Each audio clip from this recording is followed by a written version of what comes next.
अस्सलाम वालेकुम नाज़रीन, मैं हूं मुक़द्दस चौधरी। अगर आप अपनी ज़िंदगी में आगे नहीं बढ़ रहे और आपकी ज़िंदगी वहीं रुक गई है, एक बार ये ज़रूर सुनें, आप भी अपनी ज़िंदगी में आगे बढ़ने की कोशिश करेंगे।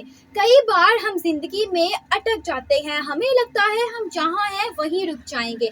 ऐसा नहीं है, हमारी ज़िंदगी में कुछ अच्छा हो रहा है, ना ही कुछ बुरा हो रहा है, लेकिन हम आगे नहीं बढ़ पा रहे। अगर आपके साथ भी यही सब कुछ हो रहा है तो ये कहानी आपके लिए है। एक बार एक मुल्क का बादशाह दूसरे मुल्क में घूमने के लिए गया।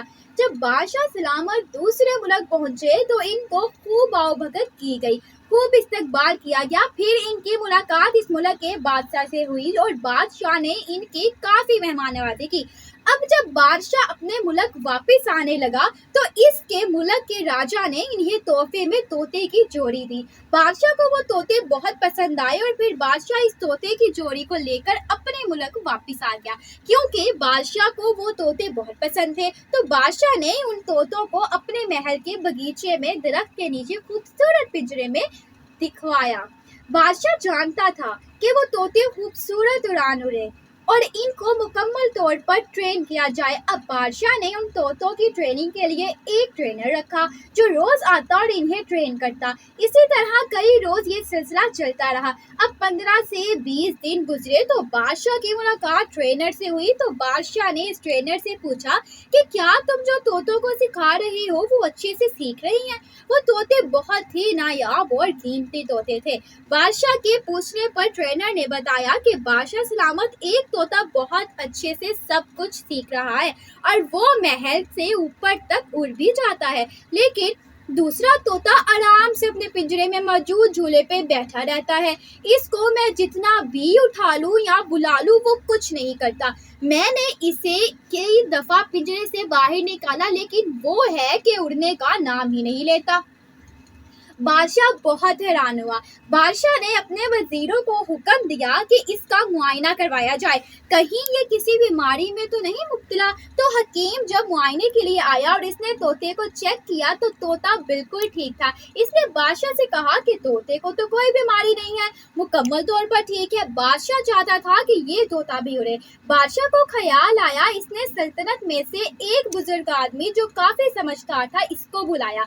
अब वो बुजुर्ग आदमी बादशाह के महल में पहुंचा और इसने दोनों तोतों को देखा और कुछ देर इन्हें जांचता रहा।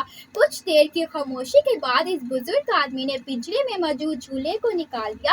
अब वहां मौजूद बादशाह और इनके वजीर वो ट्रेनर बहुत हैरान हुआ कि झूले से तोते के उड़ने का क्या ताल्लुक है। अब वो तोता जो झूले पर बैठता था वो कुछ देर तक फड़फड़ाता रहा और बेचैन रहा और फिर दूसरे तोते की तरफ देखकर उड़ने लगा। और जब इनको पिंजरा खोला गया तो वो पहले तोते से भी ऊपर तक उड़ा और इसी बुजुर्ग ने दोबारा वो झूला उसके पिंजरे में रख दिया। अब वो तो था इस झूले पे नहीं बैठा और बाहर पिंजरे से उड़ता रहा। बहुत हैरान हुए बादशाह ने इस बुजुर्ग से पूछा कि ये क्या मामला है। इस बुजुर्ग ने बताया कि ये तोता उड़ने से डरता था क्योंकि झूले में आराम और सुकून था और ये तोता इस सुकून में खुश था। इसीलिए इसने उड़ने की कोशिश की और ना ही ये जान सका कि ये इस तोते से भी ज्यादा ऊंचा उड़ सकता है। अब जब इसका डर खत्म हो चुका है और अब ये जान चुका है कि ये बहुत अच्छी उड़ान उड़ सकता है और इसे अपनी सलाहियत का अंदाजा इस पिंजरे से बाहर निकलकर उड़ने की कोशिश करने के बाद हुआ। बादशाह और इसके वजीर ये सब देखकर बहुत खुश हुए और बादशाह ने इस बुजुर्ग को इनाम से नवाजा। हमारे इर्द गिर्द भी ऐसे बहुत से लोग हैं जो अपने कंफर्ट जोन से निकलना नहीं चाहते, ना ही वो कोशिश करते हैं आगे बढ़ने की, ना ही अपनी जिंदगी में कोई रिस्क लेते हैं। जिंदगी में आगे बढ़ना हो तो जिंदगी के कुछ मराहल तय करने पड़ते हैं, रिस्क लेना पड़ता है। जब तक हम कोशिश नहीं करेंगे हम आगे नहीं बढ़ सकेंगे। कुछ पाने के लिए हाथ पांव मारने पड़ते हैं, इसलिए मेहनत करेंगे तो फिर ही कुछ पाएंगे, वरना यूं ही खाली हाथ ऐसे ही जिंदगी गुजार देंगे। अगर आप भी अपनी जिंदगी बदलना चाहते हैं तो अपनी जिंदगी बदलने के लिए खुद उठें और आगे बढ़ें।